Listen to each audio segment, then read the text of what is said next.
Welcome in to Talkin Ball on this Monday night. I'm Jerry Hamilton. Jeff Howe sitting in for Bobby Burton. Bobby's a little under the weather on vacation. I think he ate a little something that made his tummy upset, so we told him to hang out tonight. We'll talk Texas baseball. We'll talk recruiting. We're going to focus on 3 or 4 recruits on Huddle tonight. You guys bring the questions, whatever you got. I see some Oklahoma talk. We'll get into Oklahoma for sure. Producer Matt's with us. Before we get going tonight, I want to tell you about our sponsor, and that is Brett Robin. Special thanks to Dr. Brett Robin at Austin Orthopedic Institute for sponsoring On Texas Football. Dr. Robin, a former Longhorn running back, knows what it takes to stay in the game, and he's here for athletes of all ages, specializing in musculoskeletal health. Dr. Robin treats joint pain and injuries with a conservative approach, but also offers advanced surgical options, including arthroscopic procedures, fracture management, and total joint replacements. I don't want to ever have one of those, but I'm sure I will at some point. With convenient offices in Austin, Georgetown, and Killeen, Dr. Robin is accepting new patients now. If you're looking for a top-notch orthopedic specialist and a great guest of On Texas Football, give Dr. Robin a call at 512-856-1000 and get back to your active lifestyle and doing what you love. All right, Jeff, let's just start it off with this. Can we do anything other than men's basketball? Because I was just looking at Trey Johnson's freshman season and getting sad that, if we're being honest, we're probably getting ready to see the last couple of games of Trey Johnson as a Longhorn, which is pretty depressing. Yeah, a couple of regular season games left at Mississippi State, and then at Oklahoma home, then SEC tournament, and we'll see what happens after that. But yes, we will talk about that at some point. But Jeff, I want to start a little different. Baseball, just real quick off the bat, as we say. We're not talking about Jose Altuve playing left field. Thoughts on Texas weekend on the baseball diamond? Because it's always fun when A&M, who was ranked number 1, lost four in a row at one point already, and their fans are going ballistic on the players, and the players are going ballistic on the fans. So, what were your thoughts on the baseball weekend from the Texas perspective? It's almost like coaching matters. Yes. What I like that they're finding ways to win games. It hasn't been pretty at times, but this program showed under David Pierce that one of the good things there's a lot of good that happened under David Pierce, but one thing that they did, it was really tough to beat Texas in a weekend series because by the time you got to Sunday, when your bullpen is taxed and you get down to that third starter, dude, they can obliterate bad to mediocre pitching. And they're doing that right now. They did that this weekend against Tech and against Illinois. They were down 6-1 in that Illinois game, Jerry, and ended up roaring back.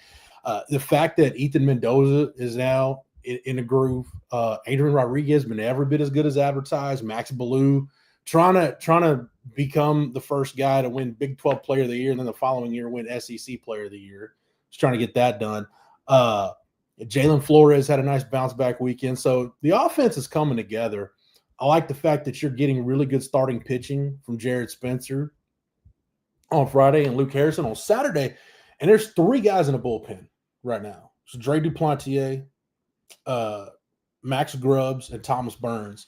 Kind of those 3 guys have emerged as kind of look like they're going to be your reliable bullpen hands. I think they're just still trying to figure out the best way to use Ruger Riojas, but Jerry, it's a squad in today's college baseball, right? This isn't the 80s where you've got like 8 programs that have a chance to win it all.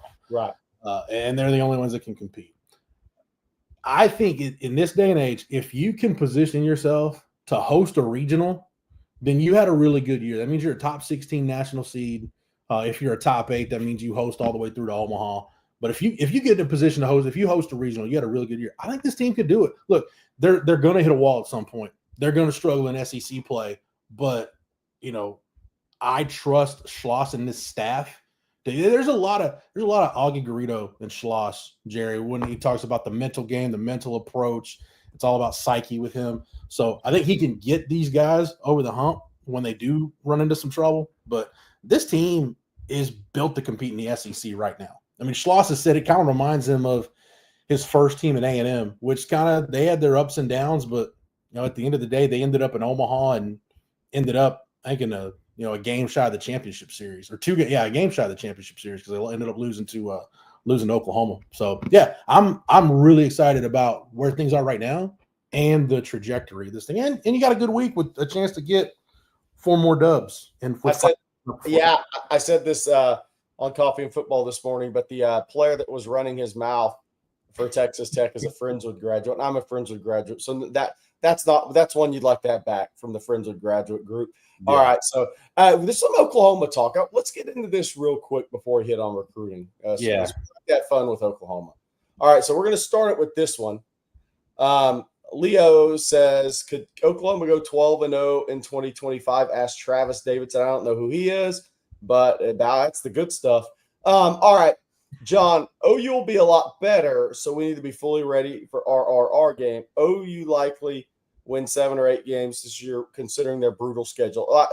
Let's talk about that schedule in Oklahoma real quick. So Oklahoma, I'm looking at their schedule right now, and I think producer Matt's bringing it up. They have Illinois State to open, win. Michigan at home, week 2, September 6th. That's interesting, because I don't know if Michigan's going to be ready for that at that point. I think kind of like Texas last year, Jerry, they might just be getting Michigan right at the right time. Yeah. And look, and the thing there is, let's say they go with the freshman quarterback. That is the first big game. Big game, right? I mean, that's a big one. At Temple, new coaching staff. Whoever scheduled that road game. Ooh, I feel sorry. I bet they caught the brunt of it from Brent Venables and the staff on that one. That's got to be a 2-for-1, I would think. It has to be. That Auburn at home is where the schedule gets very interesting, because the one thing Brent Venables can't do to keep his job is lose to his former quarterback in Auburn at home.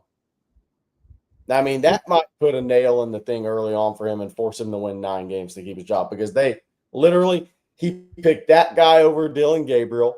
It didn't work out. They showed him the door. He goes to Auburn. If he goes to Norman and wins, that's really bad for Venables. Here's the problem that they run into is the schedule itself. Yeah. Right. They could put a much better product on the field and still be a 7-win team. That's not gonna cut it for that fan base. You're muted. I think John Mateer. They're going to be good on defense. They lost. Stutzman's a hell of a player. Had a heck of a combine too. I mean, heck of a player. Billy Bowman. They lost some really good parts defensively. They also have some really good parts coming back. Wide receiver wise is going to be interesting for them with their new scheme. John Mateer is going to play. He knows the scheme. They're trying to catch the Diego Pavia lightning in a bottle, but that lightning in the bottle has to be, like you said, 8 or 9 wins. But then you get the off week, Kent State, and then Texas. And this is where that schedule gets tough. You have Texas at South Carolina, Ole Miss at Tennessee. Man, I mean, that is a 4 losses stretch. Do what? That could very easily be 4 losses right there. Yeah, because of the road games. I mean, that's a tough. If he goes 1-3 there, he probably won't make it to next year. He's got to find a way to go 2-2. Then they're at Alabama after an off week. That's going to be a revenge game. Then they have Missouri at home, and they could leave the SEC championship part off the schedule. But I understand why schools put it on there, because even Texas did in the 2010s. Then you have Missouri at home, and then you have LSU at home. So you have a chance at the end of the year, those 2 home games, if you get to that point. If you get to that point with 7 wins, then you have a chance to have a bounce back season of sorts for Oklahoma. And you get the 9 wins and you never know what happens. Right. But that's a tough schedule. They're looking to catch lightning in a bottle with Mateer, knowing the system and putting it together one year. But if I see 8-4 right now for that schedule, maybe 7-5 for them. I see 4 losses, right, for sure. Bama, basically the road games and the neutral against Texas, right? Yeah. If you scroll back up a little bit, Jerry, that the key, it's those swing games. Like Missouri's one of those swing games. Yes. LSU is going to be one of those swing games. Auburn, the swing game. Yeah, 8-4 might be the ceiling. I guess 9-3 would probably be the ceiling for them. I'll give them a little bit of credit because defensive line wise, I think they're going to be damn good on defense. Yeah. So here's what they have going for them on the schedule. First year starting quarterback at Michigan. First year starting quarterback in that scheme at Auburn. Texas, I mean, obviously it's Arch, still first year starting quarterback. South Carolina and Ole Miss, first year starting quarterback. Then you have Nico. Alabama, first year starting quarterback. Missouri, first year starting quarterback. They have a favorable schedule against what you could say is inexperienced quarterbacks, kind of more youthful quarterbacks in terms of experience. So first year starting quarterback with their teams, like Bo Perbola at Missouri is not inexperienced, but I'm talking with their teams in their schemes, or one of the two things there. So they have a little bit of favorable schedule from a quarterbacking perspective, but that's the only area that schedule is helps them is maybe a lot of first year starters at quarterback, either at their schools or first year starting college quarterbacks. Bailey has OU beating Michigan, low scoring rock fight. I tend to think that will be good. I tend to agree. Yeah. Again, I want to know who Michigan's going with the quarterback. Like if they decide, hey, we're just going to roll with Bryce Underwood, then that's a game Oklahoma should win. They paid him a lot of money to sit on the bench. Yeah. I mean, that's one of those deals, Jerry. If you're Brent Venables and you lose Michigan coming in to a freshman quarterback in his second game, that's just a bad omen the rest of the way, man. Here's the thing I struggle with too. Going back to John's question, are they going to be a lot better? I can't sit here right now and say Oklahoma's going to be a lot better than they were last year. No, I can't either. I mean, look, it's a little more experience on the offensive line. Do they have a different – they don't have the difference maker running back that they've had on some of those really good teams for Oklahoma. A lot of people have been talking about quarterbacks. Last year, the receivers were decimated by injury, and that definitely helped derail their season. Yeah. Let's be real. I mean, Nick Anderson was a projected first or second round pick heading into the year, obviously hurt miss of the year. You just go down the laundry list of guys who were out. That hurts your offense. Deion Brooks was out for a bit. Yep. Yeah. I mean, everybody got hurt at wide receiver. I mean, the Texas game, I think they had one of their top 6 receivers. So, I mean, obviously they'll have probably better health this year, but will they have as good of players at that position? We'll see on Oklahoma. But I would say 8-4 would be a good season for them on that schedule. That is a tough schedule. I would think that would be enough to keep the restless natives calm. But 8-4, Jerry, hey, as Texas fans and people covering this, we've been there, right? 8-4 is the ultimate gray area. It's not where you want to be, but I mean, you're not 6-7 wins, which we know is bad. It's just it can be anything you want it to. It's the Rorschach test of college football records. It can pretty much be whatever you want it to be. It's an 8-4, and depending how the 4 losses go, are they ugly? Is it just ugly football? Nathan, that's a good call, Nathan. We maybe bring that picture up. But we'll see. I mean, I don't think 8-4 will do it for him if there's ugly losses or perceived. Even though they go 8-4, it's not truly going in the right direction because you have young Kenny Dillingham, you have some young guys starting to pop up, some young coaches starting to pop up. So we'll see. I think Matthew's going to bring up. We had a picture of Christian Clark back doing squats, front squats. So congrats to and he's throwing a lot of weight at it. Obviously, that guy's got some tree trunks for legs. But congrats to Christian. Christian Clark. I call him Christian Scott. Christian Clark. Jeff, for being that far along in his rehab. That doesn't mean he's ready to go out there and take hits, but it does mean he is on schedule or ahead of schedule after that Achilles injury. I was wondering where you're going there. I was like, did the former Skyline great get an extra year? I know. It kind of looks like Christian Scott there in the face. A little bit. Yeah. I mean, his injury is the one that I really worried about because that Achilles tear, even though CJ Baxter's knee injury was pretty devastating. Knees are one of those deals where more often than not, guys can come back from that. Yeah. As long as you're not talking about like nerve damage and drop foot and some of the stuff that goes with it, the whole Jalen Smith deal. Man, the Achilles is tough. That's why like Deontay Foreman's football career, Jerry, he's a miracle because he shreds his Achilles after he gets cut in Houston. Like you're done at that point, right? No, he's he's still in the league at this point. So yeah, that's if Christian Clark's already coming back, if he's at this point right now, then he's further along than I thought he'd be. Yeah, no doubt. And that's I'm interested to see how he comes back, because that Achilles, he is a powerful push through the ground, hard cutter, explosive quick cuts at 215, 220-pound back. He puts a lot of pressure and stress on his ankles, Achilles, and his feet. So the way he runs with that style, and he's also a power back on contact. So it's going to be really interesting. But congrats to Christian for being on track to come back. I mean, that's big for him. Just the fact that he's already on the front squat rack. So great for him. I had a super chat I wanted to hit on real quick. Juan Gar's asked an interesting question before we get to recruiting stuff. Is a basketball coach the harder hire to make than football and baseball? At Texas, no. I think in general, basketball is more of a crapshoot at times. Yeah. Like football, there's some – look, I mean, there's a solid list of guys in football. Basketball, you're talking about 364 Division I schools, right? There is no secret formula to this. I mean, you have Ben McCollum at Drake coming from winning multiple D2 national championships, and he comes to Drake and he's crushing it, and he'll probably be a P4 or high major head coach within a year or two. And there's so many different styles. There's so much that goes into basketball to me that it's just totally different. And for Texas, assuming the job opens, this one's all going to come down to one thing for me with Texas. What are they going to pay?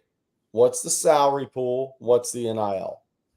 Because if Texas comes open, as people expect, myself included, then it's going to be a mercenary hire. Mm-hmm. We talked about this last night and a little bit this morning. It's a mercenary hire.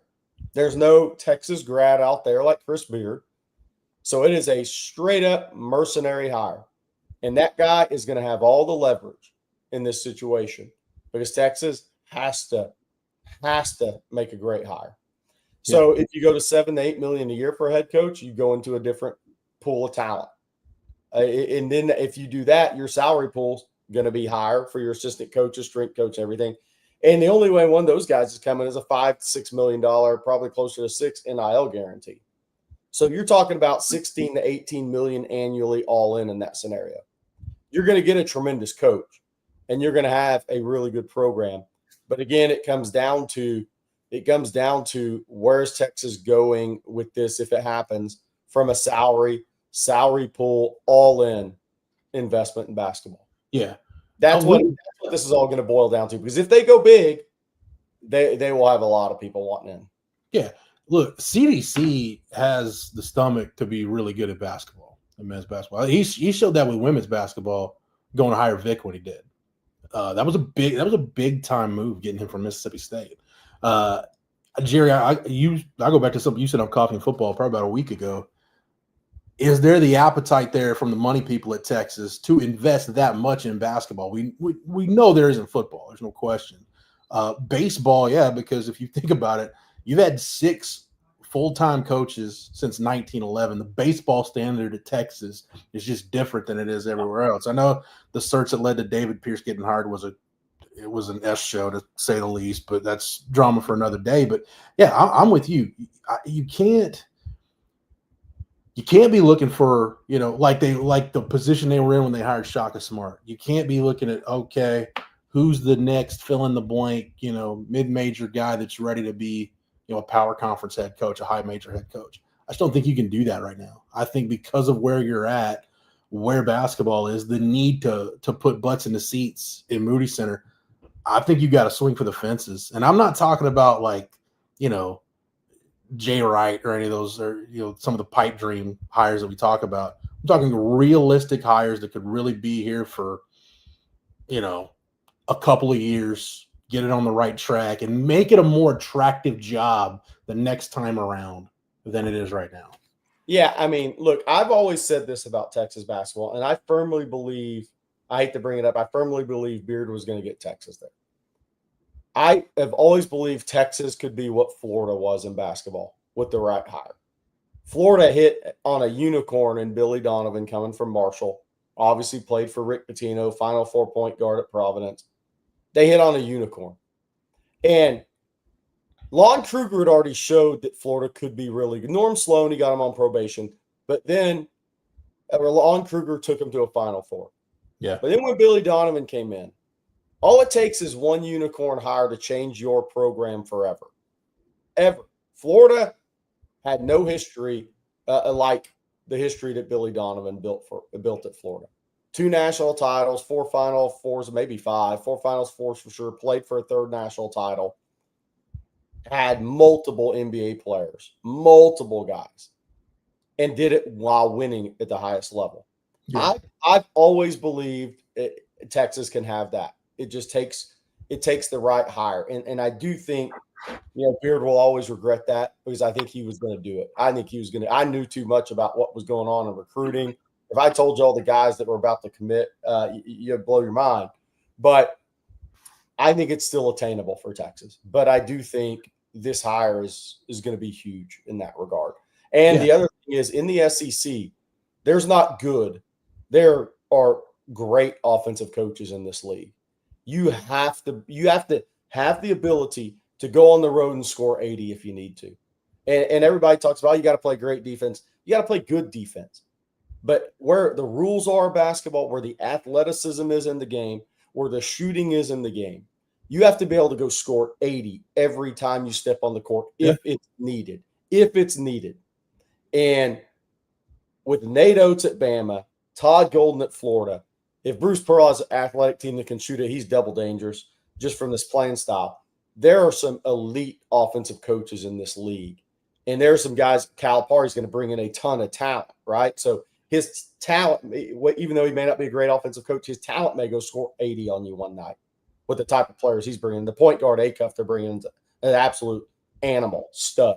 So you have to be able to offensively go to Arkansas and say, all right, your guys had a good night, but we can go score 83 if we need to.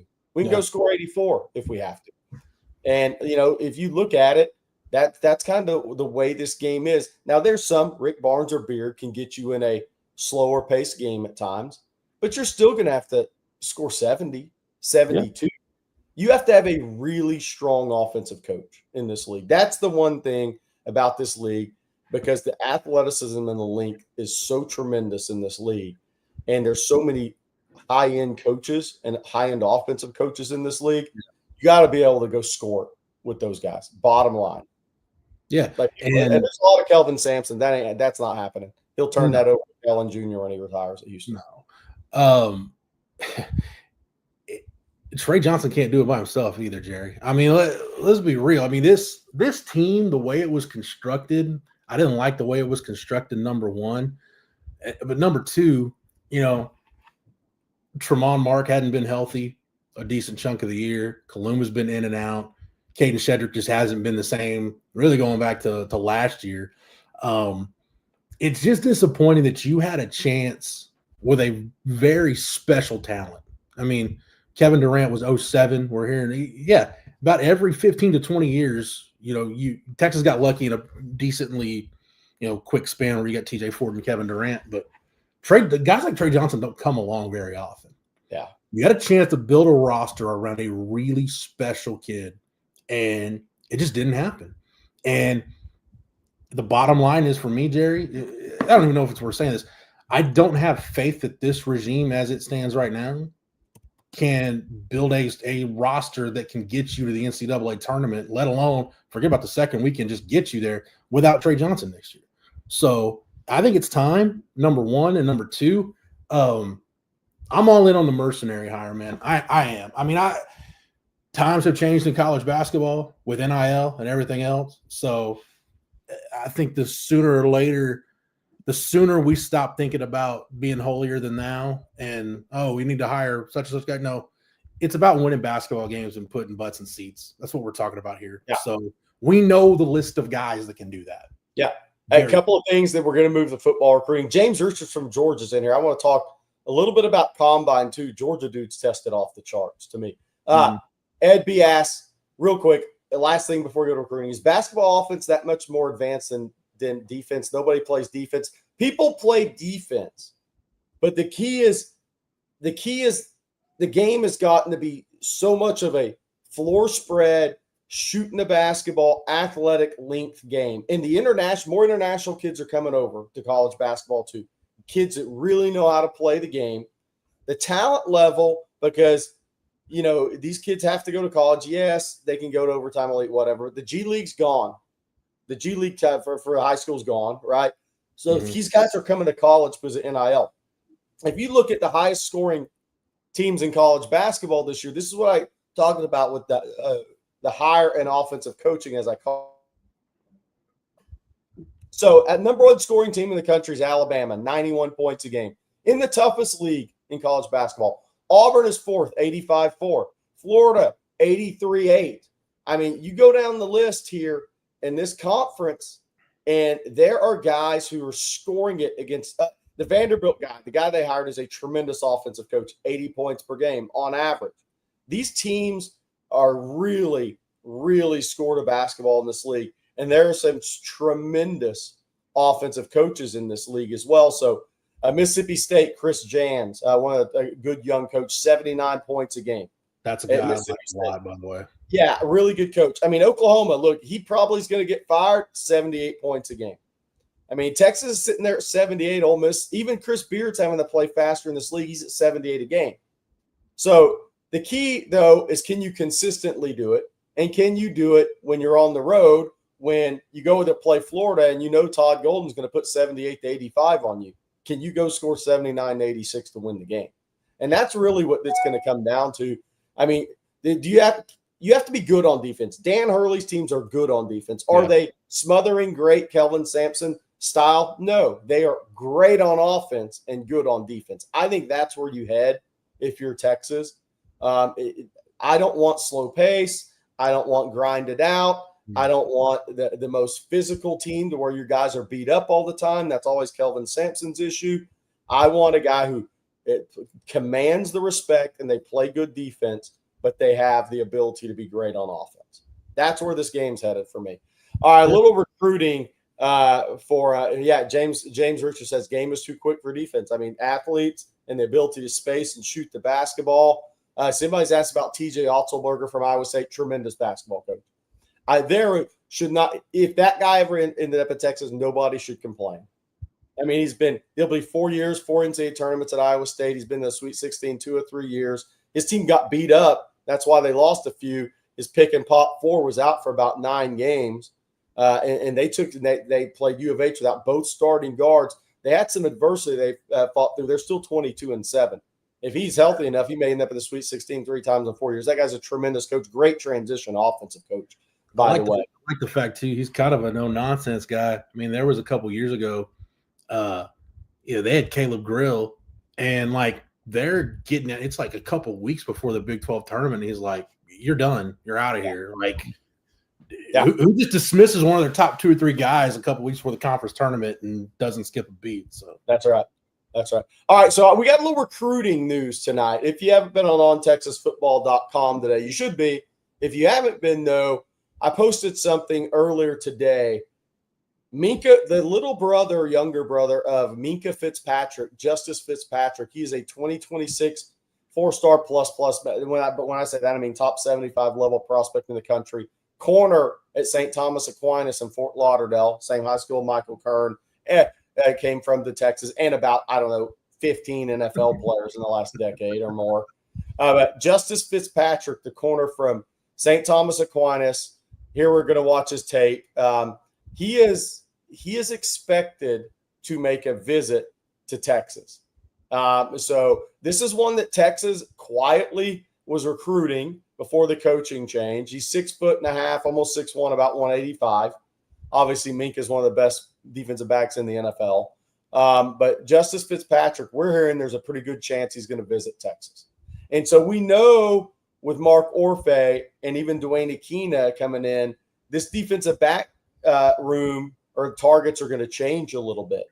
But now Texas was showing some interest in Fitzpatrick already.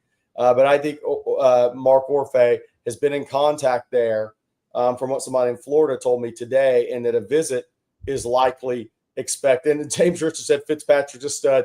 Yeah, James Richard knows him. He's a Georgia fan because Justice Fitzpatrick is visiting Georgia officially May 30th through June 2nd. He is a tremendous corner prospect who really plays the run, physical, really patient in coverage. He is a patient guy. And then when it's time to pick him up and put him down, he absolutely can and react to the football.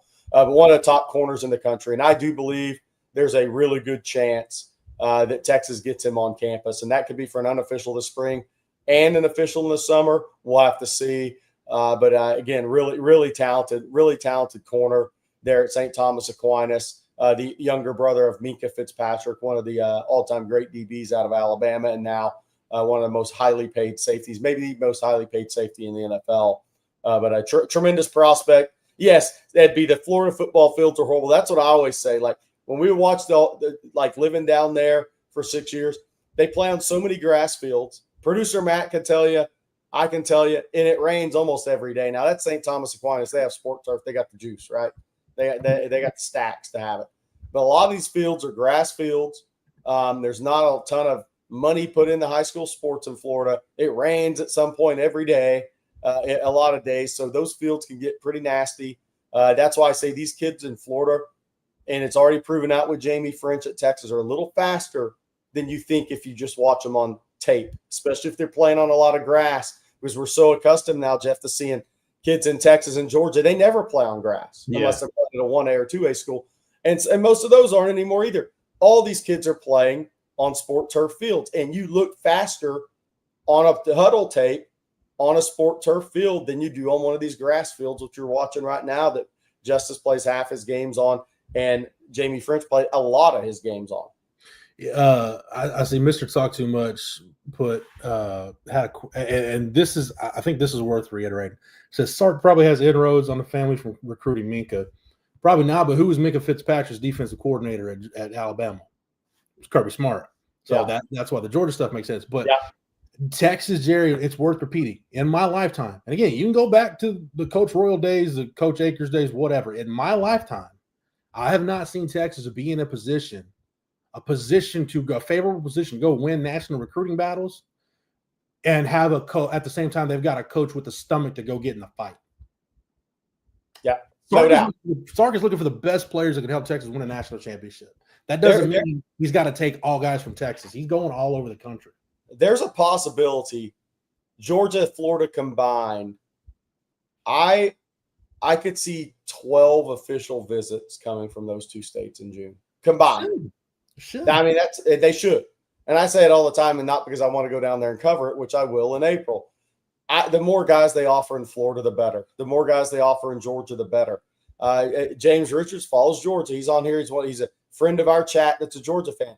He'll tell you, following Georgia, Kirby Smart can only sign so many out of that state. He's a national recruiting program too.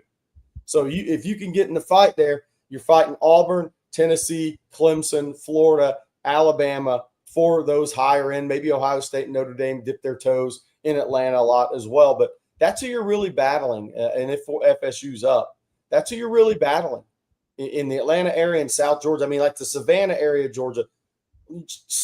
Young studs all over the place down there. I went down there to see Walter Mathis, and they have so many good young players down there. You can get a lot of talent from Georgia, even if you're only battling Georgia on maybe one of those top 5 guys they're after. Mm-hmm. The guys that you battle Clemson, Tennessee, Auburn on, Alabama in that state, they're good too. And the state of Florida, until Mario Cristobal really gets over the hump. Yeah. See what happens at FSU until Billy Napier actually gets over the hump. Things look like he's going to ascend this year, but we'll see. Florida's a great place to go recruit, man. And those kids are so raw at most places because the setup's not there. You can go it doesn't have to be the most highly ranked kid out of Florida. I know Cedric Baxter, Jarrett Gibson, all those guys, Diabell in 26 already. But there's some really, really good players prospects that are ranked high 3-stars that have so much upside in that state that they're totally untapped. And I'm not going to go Neon Bedeau and Blue Chip. They are totally untapped, right? I mean, that's just the reality in that state. Yeah, I mean, even you look, Jerry, guys that aren't necessarily NFL guys for Texas, but going to get Chris Nelson out of Florida, when Charlie did that. Devontae Davis was a kid from Florida. Even like some of the Louisiana kids they've gotten, like Malcolm Roach was a kid, a Baton Rouge kid that LSU didn't want, and ends up being an NFL player. So it's not just that they are going out of state to recruit kids; they're going out of state to recruit the right kids that they've got a legitimate chance to go win the battle. And I dig it, man. I'm all for it. Like like you said, get as many of these kids on campus as possible. And, hey, you'll end up with a decent number of kids from the Southeast, a pocket of talent you need to recruit from to win a national championship. You'll get enough of those guys in your program. If you just keep fishing, you'll get enough bites that you'll have the kind of roster you want. And we look at this roster, Jerry, they're not that far away. I think we can all agree on that. They've been in the semifinals the last 2 years, especially this last year in the first year of the 12-team playoff. They're not that far away. Yeah, no doubt. Somebody said, thank you. Obviously, KD835, I'm the best. Isaiah Correll, unofficial visit to Texas, March 27th through 29th. Great news. And that's one of the things we've talked about with Chad Scott. They're going to push because Chad Scott has never been face-to-face with these kids that like Xavier Crowell, right? Mm-hmm. KJ Edwards. Derek Cooper, I think he went by maybe that school, but he's talked to Derek Cooper a couple of times. I was told yesterday that Derek Cooper does have interest in coming to visit Texas. But Xavier Crowell, March 27th through 29th, that is with the big visit weekend. There's 2 big visit weekends around spring practices for Texas, March 29th, April 12th. I think you'll see a big push for a lot of guys, but especially running backs, corners, safeties. That's where your new coaching and edge with Lau and Clark. That's where your new staff members, they haven't met a lot of these kids face-to-face or spent time with them. I mean, like Dwayne Aquina went by Panther Creek. So he has seen Jalen Lott and Donovan Webb. He's talked to both of those guys before, right? Mark Orfe at Rutgers has not spent any time with Jalen Lott. So getting these guys on campus, all those position coaches that are new, I think it's going to be huge and really good news that a lot of these guys are going to show up back in the spring before June official visits. I saw Xavier Crowell's Twitter on the Twitter machine that South Alabama just offered him. So props to the South Alabama staff. Go Major. Getting that guy off. Go Major. By the way, so Xavier Crowell is going to be one of the recruiting bloodbaths in the SEC, in my opinion. That is Georgia visit May 30th through June 2nd. Texas the 6th through the 8th. Auburn the 13th through 15th. And Alabama the 20th through 22nd. I mean, I don't know what to tell you, but that is a running back recruiting bloodbath there in the SEC. Jerry, Georgia, Texas, Auburn, Alabama duking it out, man, for one of the top 3 or 4 backs in the country. You know when I realized that recruiting in the SEC was a different beast? I remember when I was in middle school, I remember getting a Sports Illustrated in the mail, and it was Marcus Stroud was on the cover of Sports Illustrated as a high school kid. Had the Florida shirt, but he had torn it off and had a Georgia shirt, and there was a profile in there on his recruitment. I'm like, dude, if SI is writing cover stories on a high school kid's recruitment, I'm like, it's a different deal in the SEC. Yeah. And the D linemen are unbelievable battles in the Southeast. Always have been. They've been fun to cover for years.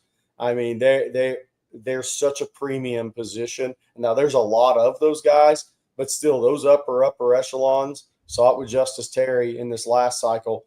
Myron Charles. I mean, Florida fought so hard. Miami tried. Yeah. But they are some real gird up your loins recruitments, man, in the Southeast and D-line. And somebody's asking about D-line in the portal. Texas wants to land one more D-lineman in the portal, but it's not just going to be a guy. It's going to have to be somebody who's a real contributor for that to happen, in my opinion. I just don't think they may take a number just to have it in case of injury, but ideally they want somebody who can actually come in and play.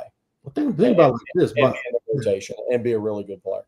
by the time the spring portal window opens, you'll be done with spring ball. So if I'm Kenny Baker, do I want to continue to invest my time in Myron Charles and Josiah Sharma and Alex January, or do I want to bring in another guy that, I don't know how he's going to fit in this room? You'll have those other three guys will be I don't know, is Hero Canoe on campus right now? Ohio State, I know there's a weird deal where they got the quarters and whatnot. So I know that's kind of weird. Yeah, no, I think it's a good point, Jeff. And I think the spring will determine that. If Myron Charles or Justice Terry, and Terry's going to play, I think, a little more 5 edge early as he gains weight. And he'll be in the D-line room with Kenny Baker, but I think he's going to kind of play a little bit of both as he builds his body up, because I think he's in the low 270s right now. Really going to be really, really good player. I mean, the returns on him out of Austin are tremendous. I think it could come down that does Myron Charles or Sharma show enough for Kenny Baker to think this guy is out everything Alex January was last year. Right. Because if that's the case, you can be really picky in the portal because you're sitting there with Cole Brevard, who's solid over the ball. Travis Shaw can play over the ball or as a 3. Hero Canoe as a 3, right? Alex January going to be a really good player. Melvin Hills, I think, will be a good rotational player. Then you have your freshman. So, I mean, numbers-wise, you're not bad there. And then as much NASCAR as they run, they roll in those – they're rolling the Ethan Burks on the interior or whatnot. Maybe Justice Terry's a freshman in there. So we'll see there. But I think a lot will come down to just if one of those guys looks like they can be as good or better than Alex January was as a freshman, that may change their calculus a little bit. As to how much of a need it truly is. I did my scatter shooting column today. I posted that at ontexasfootball.com earlier this evening, and I was just looking at Sark's portal classes because if you think about it, Jerry, based on what they did at the combine, that 2024 portal haul for this past season, we talk about Golden, Makuba, Bond, Bill Norton, Jermaine Lole, Trey Moore. That's the best portal class Sark has landed since he's been at Texas. And you look at that and kind of follow the trajectory of it.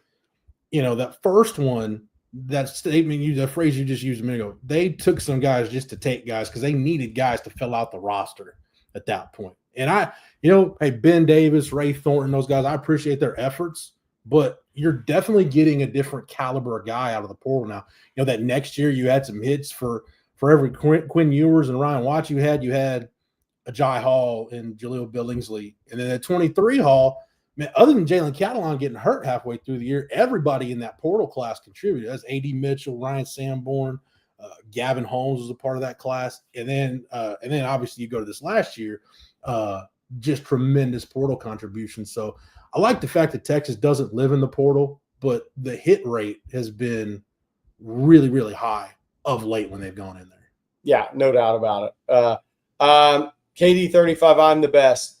So this is what we're talking about. We mentioned this, that that corner board's going to change now that Orfe's at Texas. He offers Cameron Hamiel, Hamiel, desert edge in Arizona, Matthew, if we can pull up that huddle potentially. Texas offers Cameron Hamiel. Now, he's originally from Fort Wayne, Indiana, moved down to Arizona this year. He is a long-limbed corner. He's about 6 foot 175. And he's got official visits at the Penn State and Arizona State for sure right now. A guy that picked up a lot of offers. Ohio State and Texas offered him today. Alabama offered him late in February. He's a guy who's been on the rise out of Desert Edge. Again, a guy that moved in from Fort Wayne. I think it was Fort Wayne, Indiana after his sophomore year. UCLA, Iowa, Tennessee, Oregon, Washington, Michigan, USC, Vanderbilt, A&M, all offered him in January, a couple others as well. But Cameron Hamiel, a corner out of Desert Edge in Arizona, offered by Texas tonight. So that makes 2 corners that Orfe has offered. Texas had already offered Justice Fitzpatrick, which we talked about earlier. But Cameron Hamiel and Samari Matthews out of Cornelius, North Carolina, just north of Charlotte, Huff High. He's making an official visit to Texas June 13th. Texas is 1 of 4 with Clemson, South Carolina, and FSU there. But Cameron Hamiel out of Desert Edge, the second corner that Orfe has officially offered. And I think that number will get to 3 or 4 when all said and done, if not 5. Yeah, I know you never want to count your chickens, Jerry, but let's play hypothetical real quick at corner for 2026. If you feel good enough about where you're at with Jermaine Bishop Jr., Jalen Lott, if they feel good about where they are, then that means Mark Orfe can be really picky with not just his offers, but once you get OVs settled and you get through June and that board crystallizes, now you can really be picky about who you're going to go after. Yeah. Yeah. So this is Cameron Hamil. Yeah, I totally agree, Jeff. There's 2 guys in state that are no-brainers, Jalen Lott and Jermaine Bishop Jr. Willis. And now he's a guy that's listed as an athlete, but I think corner may be his upside position. But this kid is a nickel too now. I mean, Cameron Hamil, really impressive tape. Physical, but what I like about him is his reactions. He reacts to things. He reacts to things in front of him, reacts to the ball in the air, has closing speed. I think he plays faster than the track time. But when you just watch him react to everything in front of him with his eyes, he seems to have really good eyes at the position. But I like this offer a lot. One of the fastest rising corners in the country in this class. And I think he may have got lost a little bit in the shuffle when he moved from Indiana down to the Phoenix area his junior year. And now that people got out and started seeing him, I mean, he is going to end up being one of the most highly ranked corners in the country in this class. He's got the size. He's got that reactive quickness. And when he reacts downhill, now he gets there in a hurry. So yeah. I like the offer. We'll check in with him. There you see him playing in the slot as well. We'll check in with him, see what his visit plans are, but I'm quite sure he'll be at Texas this spring. Yeah, that's what I was going to say, Jerry. Got a little bit of that Ja'Day Barron skill set, just the ability to see it, then drive off the back foot, explode, and find the football, play the screen really well. Yeah, I dig it, man. Hey, and by the way, Mark Orfe, closing speed. I just like the physicality. Yeah, Mark Orfe is about to have 3 corners drafted in 3 years at Rutgers. So he pretty much has proven he knows what he's looking at, and he knows how to develop guys. So I think that's going to end up being a tremendous hire for Texas football. I think that's going to end up being a tremendous hire. I think he's one of the top young defensive back coaches in college football. So that was his 32nd offer, by the way. And a lot of those have come about since January with him. And that follows up to this. John, question for you and I. How are you feeling about the corner opposite Manny? Any of our safeties able to play corner? Safeties, I don't think so. No. I think that's Kobe Black, Santana Wilson. What does Cade Phillips look like early on? I think Caleb Chester is one of the sleepers in the 25 class. I'm not saying year one, but watch for him long term. I think the spring's big there for those young guys because if Texas makes a decision to go to the portal, then Mark Orfe didn't feel like all those young guys are ready. Yeah. If he doesn't go to the portal, Jeff, that's a really good sign for the young corners in this program. One name you didn't mention, I know you and Bobby mentioned him this morning on Coffee and Football. CJ and I talked about him on Longhorn Weekly, which is on the channel that we recorded. Grayson Littleton's getting some buzz. So, I mean, there's a lot of young cats at defensive back. I mean, I'm a Wardell Mack fan. I like Wardell Mack. The glimpses we saw last year, I don't know, Jared. I feel like it's Kobe Black gets the first at bat, and then we'll kind of see how spring ball goes from there. By the way, Grayson Littleton, when he came in, he told me when I was down there at Wiregrass Ranch outside of Tampa, like a couple days after Texas offered him, he told me Texas, every school really, was recruiting him as a nickel or corner, with nickel probably being first. To that point about Grayson Littleton, we've heard really good things. Wardell Mack played nickel too. Mm-hmm. I would venture to say those guys will be taking reps at corner under Orfe. I bet they get looks at both this spring, especially if Gilbo stays at nickel, because Jelani McDonald's playing a lot of snaps at nickel as well. Yeah. So how do you get those guys the most reps and really see where they're going to go long term? You try those guys at corner and nickel this spring. Yeah. If I was PK and I see CB mention him, I see a couple of the people mention him. If Derek Williams was healthy and on the field this spring, I would really look at, and maybe you look at it for one practice, it's a disaster and you go back, or maybe you find something. I would at least tinker with the idea of Derek Williams at safety, Jelani McDonald in the nickel, Gilbo at corner. Just spring ball is a time to experiment. I just look and see what it looks like. But I don't think you can do that, Jerry, because I don't think you're. I'm not sure Gilbo has the speed to play. Yeah. The three corners that Orfe, like the longer beam guy, ran 4.39 at the combine this weekend. Going to be drafted. The kid last year went in the second round, ran 4.39. He had some fast dudes playing corner up there. And I'm not saying Gilbo can't. My concern would be long speed. They could get over the top of him a little bit, but we'll have to see. But Jelani McDonald a lot of it's going to be matchup dependent. He is as a nickel. He really showed something this year. He showed more than I thought he would, considering he's still a young football player as a defensive back. Because he played everywhere in high school. He never really locked into one position until he got to college. Then obviously had the redshirt learning year. But year one, he was better than I thought he would be, honestly. And I think he's going to make a big jump in year two. Is it a jump to where he's going to be on draft boards after year two? Or is it the jump to say, okay, in a year he's going to be way up on those draft boards? That's the question. Yeah. I like the flexibility they've got in their sub packages now because of Jelani McDonald's ability to play nickel. But I'm telling you, I loved what I saw. Ty Anthony Smith way surpassed my expectations from what I thought he was going to bring to the table as a freshman. And I really feel like, Jerry, he could be a better version of what it looked like they were training Maurice Blackwell to be, as kind of basically a jumbo nickel dime linebacker, or whatever you want to call him. Ty Anthony Smith can do that, but it still gives you somebody that, if they sneak a back or a tight end out on him, the physicality mismatch, it's not there, but yet he can still run. He's got ball skills. So I think Ty Anthony Smith and Jelani McDonald as sub package guys are. Oh yeah.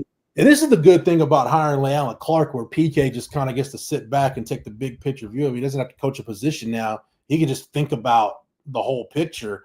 And again, spring ball is the time where you can tinker with stuff like that. Yeah, no doubt. We have a super chat here from Justin Yarborough. How does the Orfe hire affect Lott's recruitment compared to difference in corner that Orfe will go after compared to T. Joe? I think the only way they go after different guys per se is if they're going to play a little more man. But he really put super fast guys on the field at Rutgers, and they played more man. But how does it affect Lott's recruitment? I think once there's a face-to-face meeting with these guys, there's been a phone conversation, face-to-face meeting with these guys, with these new coaches, everything just falls right into place. It's the University of Texas. They've got it running as a machine. Sark is really good at what he does. The staff's really good at what they do. Texas is more than a competitor in NIL. Shout out Cam Newton. Yes, Texas is more than a competitor in NIL. So I think Texas is going to recruit really well. If there's something there, but look, Cade Phillips is a track guy. He's a state qualifier in 200 meters, long jump 24/7. Caleb Chester is not lacking for speed, especially when he gets in a Torrey Beckton strength and conditioning program. He's going to run in the 4.4s. I'll be shocked if he doesn't. I haven't seen him twice in person. Once he starts to build out that frame with strength and more explosiveness. The guys he's offered so far, and somebody asked, is Samari Matthews locking an official visit? The kid from Huff High near Charlotte, June 13th through 15th there. Those kids are all really reactive, explosive guys is what I'm seeing from the two offers so far. And I think the next one that I'm hearing may fall in line will be pretty much the same. Yeah. Yeah, nothing for me to add there, Jerry, except you look at bringing Coach Akina back into the fold, Johnny Nansen, the influence he's already had on defense, bringing Mark Orfe in. You look at the man coverage rate Rutgers ran. They're going to play more man. I don't think they'll be, it'll be like one of those vintage, Dave Aranda LSU defenses where they're like 95% man, but you'll see more, probably closer to 50-50 balance. In today's football, you got to mix it up, Jerry. Like you can't just play one coverage or one shell or whatever. You got to be versatile. Yeah, and if you want to maximize your pass rush ability, then that's what's going to happen. All right, before we get out of here, we're going to take a couple more questions. I want to tell you guys once again about the sponsor of Talkin' Ball, and that's Brett Robin at Austin Orthopedic Institute. Thank you for sponsoring On Texas Football. Dr. Robin, a former Longhorn running back, knows what it takes to stay in the game, and he's here for athletes of all ages. Specializing in musculoskeletal health, Dr. Robin treats joint pain and injuries with a conservative approach, but also offers advanced surgical options, including arthroscopic procedures, fracture management, and total joint replacements. With convenient offices in Austin, Georgetown, and Killeen, Dr. Robin is accepting new patients now. If you're looking for a top-notch orthopedic specialist, give Dr. Brett Robin a call, 512-856-1000, and get back to your active lifestyle and doing what you love. All right, Jeff, we're going to close this show. Cut on me, Jerry, cut on my knees or my shoulders. Let it be a Westlake grad. Yes, absolutely. And a guy that had sure hands out of the backfield, by the way. Those translated to being an operator, a doctor in operation, all right? Chris Bennett, is Chavez coming to Texas? Aaliyah Chavez, number one player in the country. For those that there may still be one person that's never heard me say this. What I've always said about Aaliyah Chavez's recruitment. She's always been TJ Ford, not name dropping, but y'all know I've known TJ a long time. We were talking about this one time because we were talking about Aaliyah. He said, have you ever seen her wear anything other than Nikes? I said, no. He said, neither have I. She's always been a Nike kid. Her AAU, look at the shoes she wears. She's never worn anything other than that. And she's in a unique position because she can be an endorsed Nike athlete starting, I don't know, in about 5 months, right, Jeff? Yeah. She's in a unique position because of NIL. Back in the day, Zion Williamson was an Adidas guy, goes to Duke Nike. If there had been NIL back then, Adidas may have been able to keep him, but they couldn't. He ends up going to Duke, Nike. Nike stole him, got him, and now he wears Jordan Brand, right? Where the game has changed for me is Nike, especially the number one player in the country. If she wants to be, she'll be a Nike endorsed athlete starting next year in college. Mm-hmm. That's where the game's changed. And that's what Texas Tech's always been up against. Me personally, I'll be very surprised if she's not a Nike endorsed athlete because she's always been there with Nike. You've never seen anything else. There's been no signs of any other shoe company being truly in the picture. And Texas Tech knows that's what they've always been up against. Can Texas Tech find a way to win the recruitment? I'm not going to say anything's 100%. But Texas Tech has always been up against it at the end of the day because of that. Yeah. It would be a massive upset to me if Tech pulled this off because, again, she's always been Nike, and because of NIL, she can become a Nike-endorsed athlete in about 5 months. Yeah. I mean, she could technically, I guess, do that at Tech, but you can't maximize it the way she could at Texas or Oklahoma. And I'm not sure Nike would sign her now if she was going to an Adidas school. Right. You're right. That's where it's changed. There's a little leverage for these shoe companies now to keep those people in their family. And we'll see what happens. But I always felt like that's what Tech, even though they had the hometown and they have double eagle, I get it. That's what they've always been up against, though. Is she going to walk away from Nike when she could be on the Caitlin Clark, not saying she is, endorsement side of things really early on in her college career, like the day she graduates from high school. Yeah, I mean, we talked about it, whether you're talking about the apparel companies, the trading card memorabilia companies, the sports drink companies, the whole deal. I mean, I don't know if we're talking Arch Manning level money, Jerry, but it's going to be in the neighborhood. She'll be a 7-figure earner. She's going to be a 7-figure. The other thing I was going to tell you, since you brought him up, the GOAT of Texas men's basketball was at the women's game yesterday. I was going into that Northwest elevator lobby, and TJ was about 7 or 8 people in front of me. Yeah, and for those that don't know, TJ has signed the deal to do a lot of the Spurs games from here on out.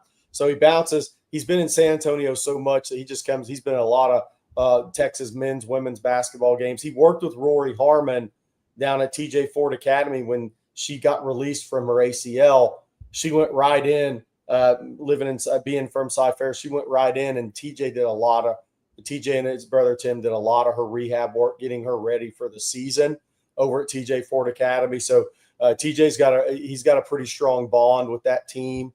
I think with that coaching staff, helping get Rory back because they were limited in what they could do. So TJ did a lot of that work for them to help get her back and ready to go. But TJ's he's an ambassador to Texas, and he always will be. All right, guys, that's going to do.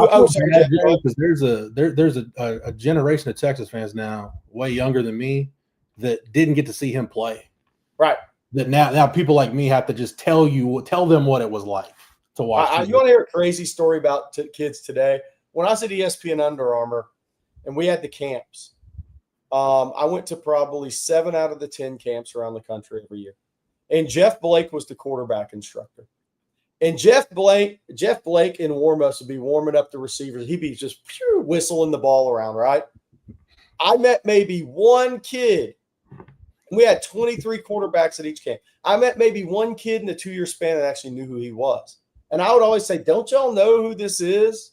They're like, no, who?